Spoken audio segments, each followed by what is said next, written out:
Good evening, Cypress Springs families. I'm Mrs. Brao. And I'm Mrs. Cowdery. And we're going to be reading Mooseltoe by Margie Palatini, illustrated by Henry Cole.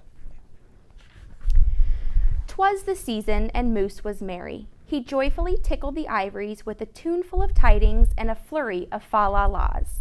He was so full of ho-ho-hos, even his moustache had the holiday spirit. But Moose was more than just a bit merry and bright.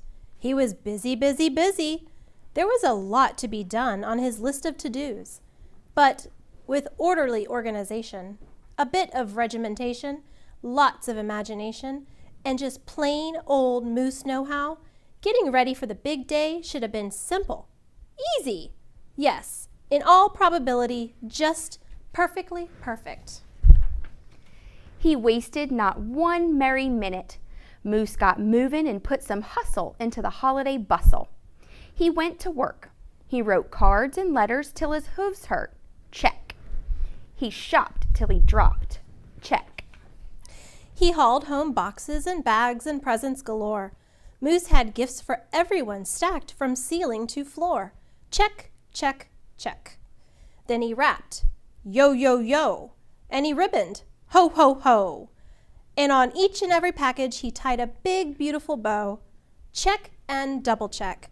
So far, so simple, so easy, so perfectly perfect. Another look at the list, and Moose headed for the kitchen. He pulled out the pots, pans, and bowls, sifted through stacks and racks of cookbooks. He whisked with his left, spooned with his right. Moose baked tons of tins of cookies. Check.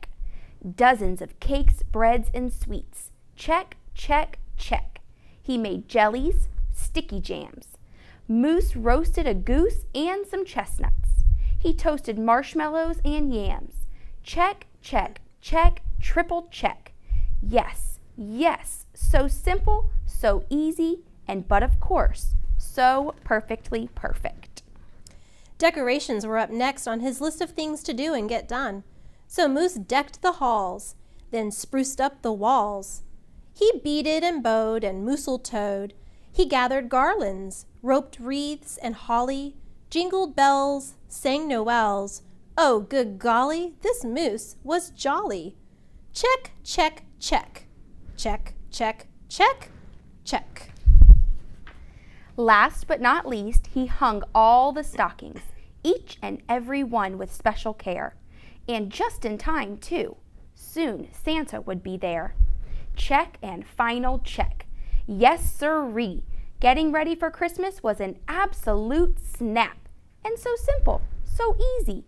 And if he did say so himself, Moose thought totally, utterly, completely, perfectly perfect. On that night before Christmas, Mother, little Sissy, Bucky, and Junior looked all through the house.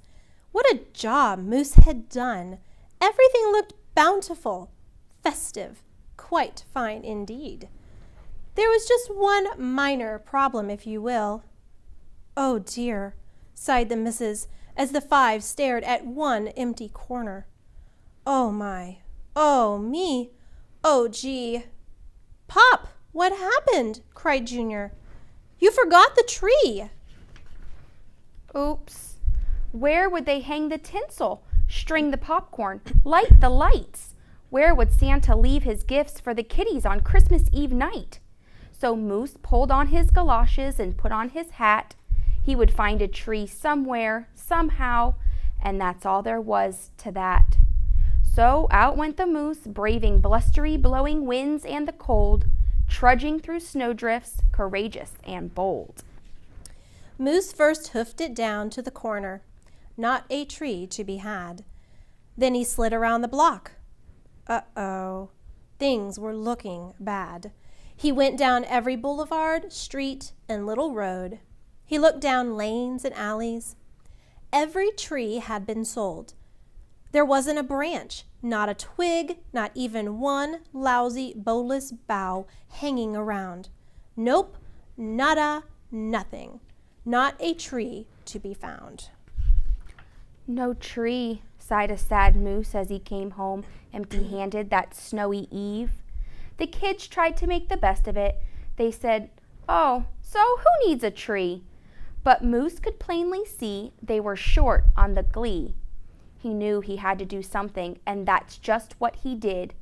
In the empty corner he stood and spread his arms out very wide. Then he smiled at his children, and he winked at his bride. "Kids," he declared, "fetch your forgetful pop, some of that tried and true family glop." So back came the kids, carrying a big pot of glue. And without a word to one another, they knew just what to do. They each took a part, grabbing strands, taking hold.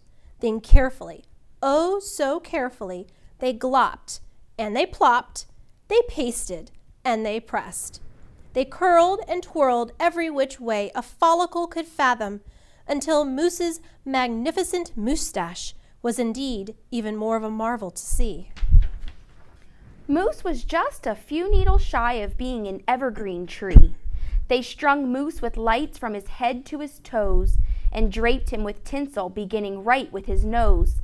They hung balls that were shiny and bells that twinkled, candy canes, berries, and plums sugar sprinkled. Then they all stood back. Junior plugged in his pop. Ooh, ah, yes, Moose truly was one incredible sight. He was glorious and glowing, and boy, oh boy, was he ever bright. Then Junior placed the star on top of Moose's head. He gave him a kiss and a pat, and they all headed off to bed. Except Moose, of course. He stayed in the corner instead, still twinkling and blinking and waiting for Santa. Oh, so it wasn't so simple, and it wasn't so easy, and okay, it wasn't so perfectly perfect. But do you know what? It was pretty close. Ho, ho, ho. And that was a cute book. What was your favorite part, Mrs. Cowdery? Well, you know, I had several favorite parts, but I like the part where they decorated the moose the best because they solved the problem and they were so creative. And in the very end, how it kind of infers that Santa was there because you can see his eyes and he says ho, ho, ho, even though you can't see him. So it was a great book, one of my favorites. Very cute. All right, Merry Christmas. Tune in tomorrow night for another story. Happy holidays. Bye-bye.